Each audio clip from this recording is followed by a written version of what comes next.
I put myself between Reed and the shape moving through the brush.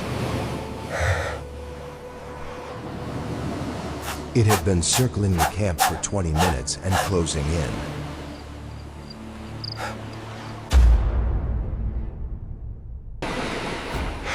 Reed was still down, salt water in his lungs, body not his own. I dropped my weight low and moved toward the sound without stopping.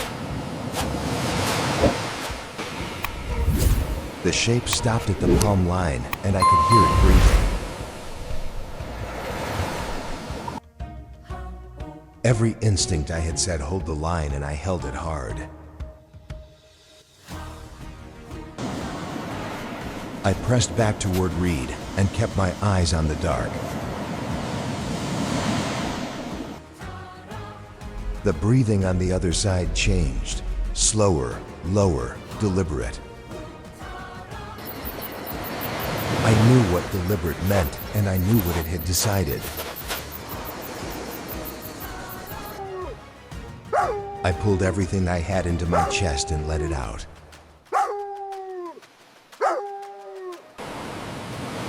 The shape at the tree line went completely still after that sound. Then it moved, not toward us, sideways along the beach. I tracked every step it took and matched it from our perimeter. Reed moved behind me, one hand finding my back in the dark. The shape stopped at the water's edge and did not leave.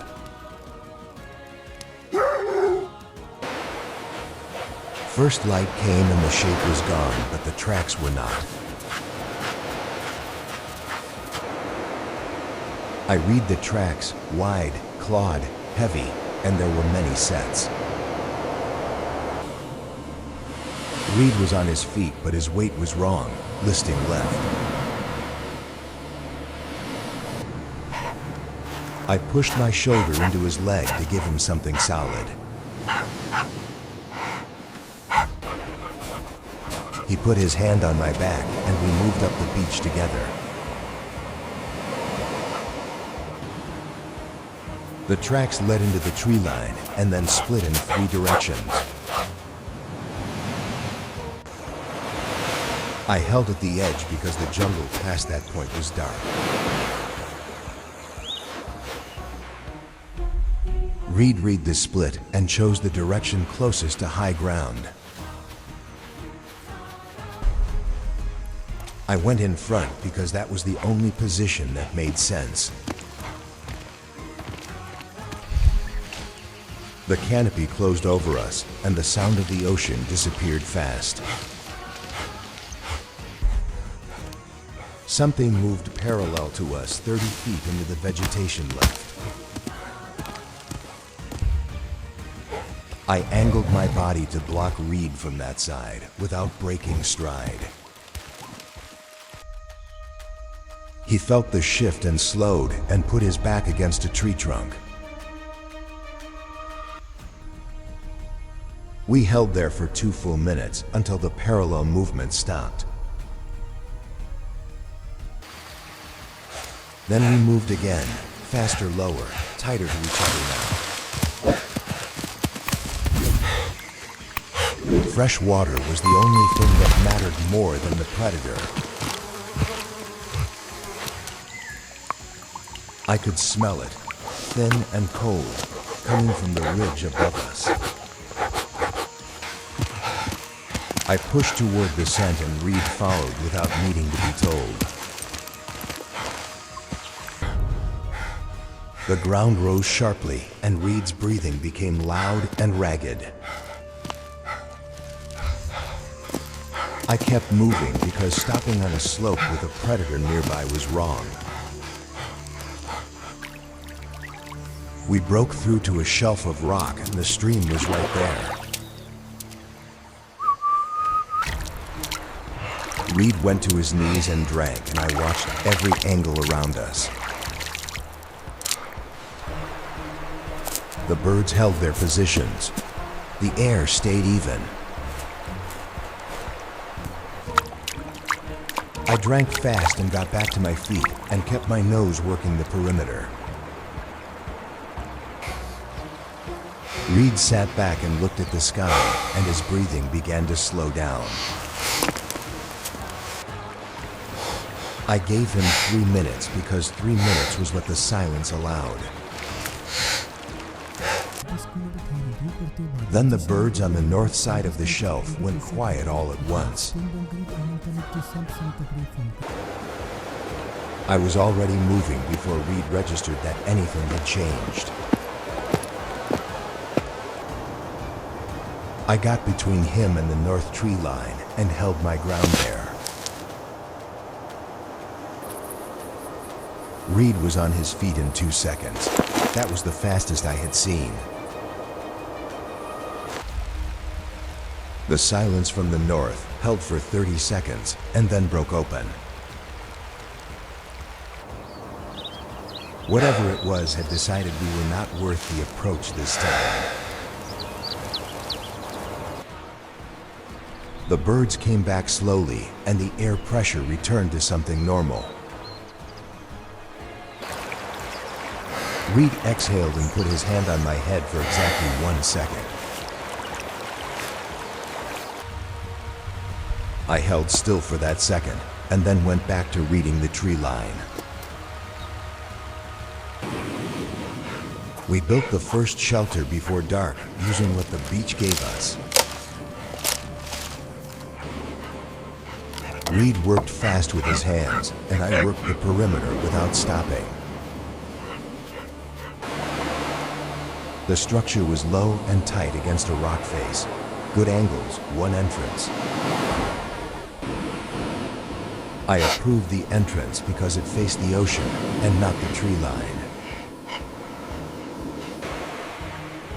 Reed went still inside the shelter, and I heard his breathing change completely. I pushed my nose through the opening and found him staring at nothing. His body heat was dropping, and his hands had stopped moving on their own. I went in and pressed my full weight against his side and held there. The warmth moved between us slowly, and his hands found my coat in the dark. We stayed that way until the shaking in his chest finally stopped for good. Outside the shelter, the island made its nighttime sounds around us. I cataloged every sound, which ones were safe, which ones were not. The crab movement along the waterline was safe, and I filed it away. The low clicking from the north jungle was not safe, and I tracked it. It clicked 3 times, paused, clicked twice. The same pattern, always. A pattern meant intelligence, and intelligence meant something worse than hunger. I did not sleep, because sleeping with a pattern like that outside was wrong. Reed slept, and I held the entrance, and the pattern clicked on until dawn. First light dissolved the clicking, and I heard Reed's breathing deepen out. He was still here. I had kept him here. That was the count for night 1. Day 2 started with Reed on his feet earlier than his body should allow. He had found a piece of wreckage on the beach. Metal, flat, workable. I watched him turn it in his hands, and I could read the calculation in him. He was building something in his mind before he built it with his hands. I gave him the space to think, because thinking Reed was safer than lost Reed. By midday, he had shaped the metal into something that could hold and cut.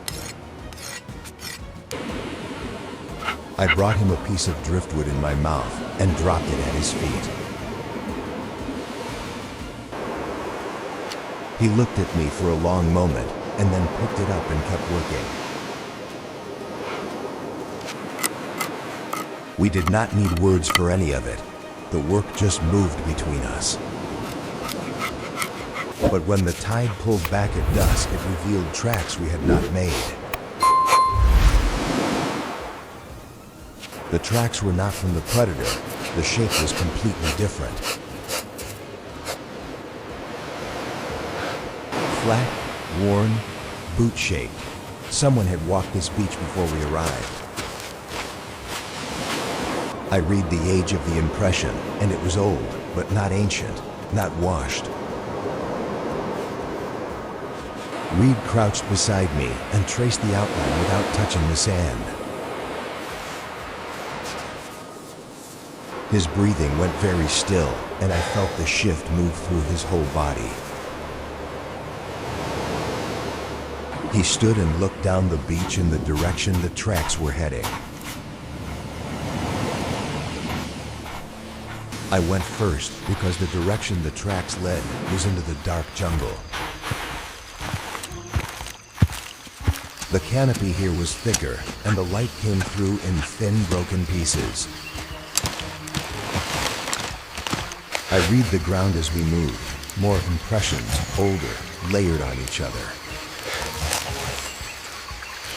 Someone had walked this path many times and then stopped walking it suddenly. Reed's hand found my back and stayed there as the jungle closed around us. The clicking pattern from the night before started again somewhere to our left.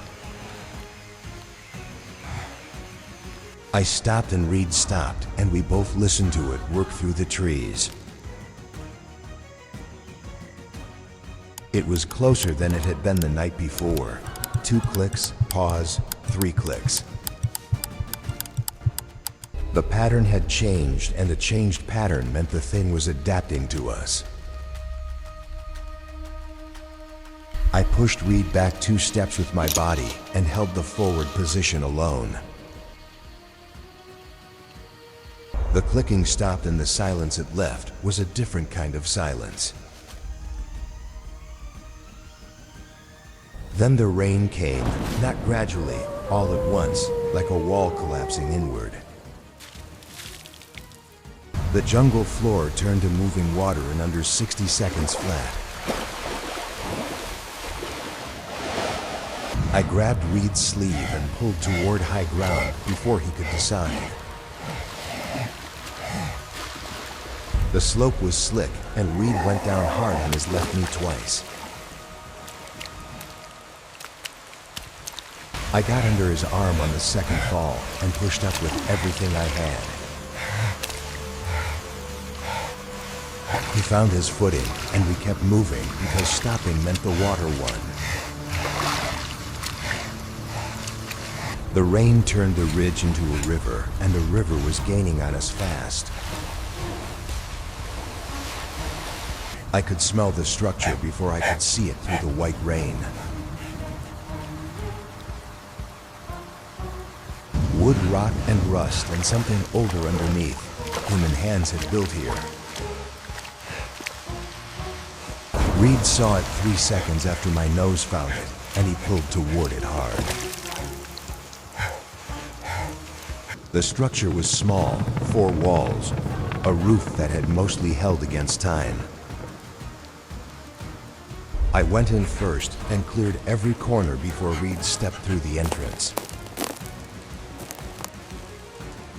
Empty, dry in the middle. The rain hammered the roof, but the roof held it out. Reed stood in the center and turned slowly, and I watched his face read the room. There were marks on the walls, deliberate, counted, scratched deep into the wood. 317 marks in groups of 7. Someone had kept the days. Reed put his hand flat against the marks and did not move for a long time. Whatever had made those marks had stopped making them and had not come back. I checked the floor and found a rusted tin, a length of cord, a folded cloth. Reed picked up the cloth and unfolded it slowly, and I watched his hands shake. It was a map, rough, hand-drawn, the coastline of this island in charcoal lines. There was a mark on the map on the eastern point, a circle with a line through it. I did not know what the mark meant, but Reed's breathing told me it mattered. The rain outside shifted direction, and the clicking started again through the wall. It was right outside. One click, long pause, one click, a new pattern entirely. I put myself at the entrance, and Reed put himself behind me without being asked. The clicking stopped, and something pressed against the outside wall and held there. I felt the weight of it through the wood, and it was heavier than I had expected. Reed gripped the metal tool he had shaped, and I felt him lock into position behind me. We held the entrance for 4 minutes, and the thing outside held the wall for 4 minutes. Then the weight lifted and the clicking moved away north into the rain and was gone. Reed exhaled one long breath and sat down against the opposite wall from the marks. I stayed at the entrance until the rain thinned and the clicking did not come back.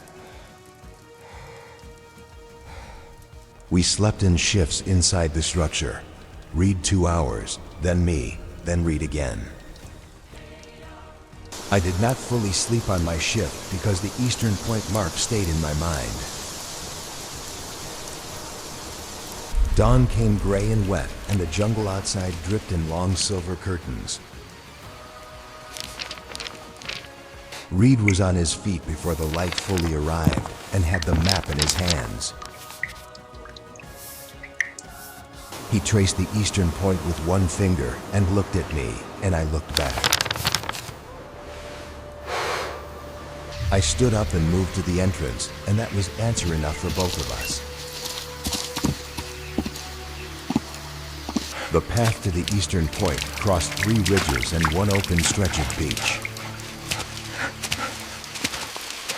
I read the open stretch as the most dangerous section and filed that away early. We moved through the first ridge without incident, and the second ridge the same. But on the open beach stretch, the clicking came from 3 directions at once. I stopped walking, and Reed stopped walking, and the clicking held us in a triangle. 3 sources meant 3 animals, and 3 animals meant this was coordinated. I had never encountered coordinated before, and my body registered that clearly. Reed read my posture and understood without needing any other information from me.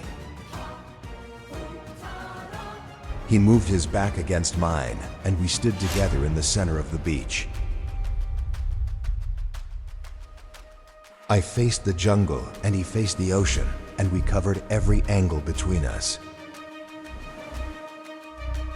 The clicking tightened, all 3 sources moving inward on a slow, deliberate arc.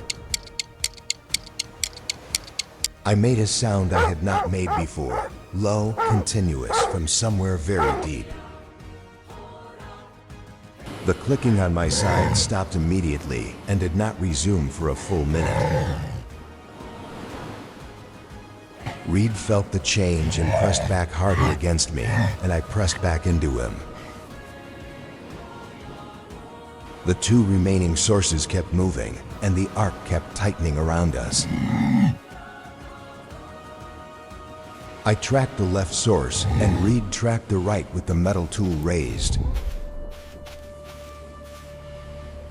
The left source broke from the tree line, and I saw it clearly for the first time. Monitor lizard, long, low, fast, and reading us the same way I was reading it. I held my ground because running from something that fast on open beach was wrong. The lizard stopped 8 feet out, and we looked at each other across the sand. Behind me, I heard the right source stop moving, and Reed's breathing went controlled. The third source, the one I had silenced, stayed back, and I kept it in my ears. The lizard on my side made its calculation, and I made mine, and neither of us moved. 30 seconds passed on that beach, like 30 minutes passing inside a long night.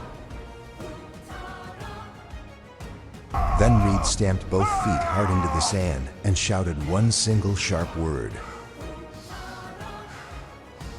All 3 sources broke, 2 back into the jungle, 1 sideways along the waterline. I chased the waterline 6 feet to confirm the retreat, and then pulled back hard.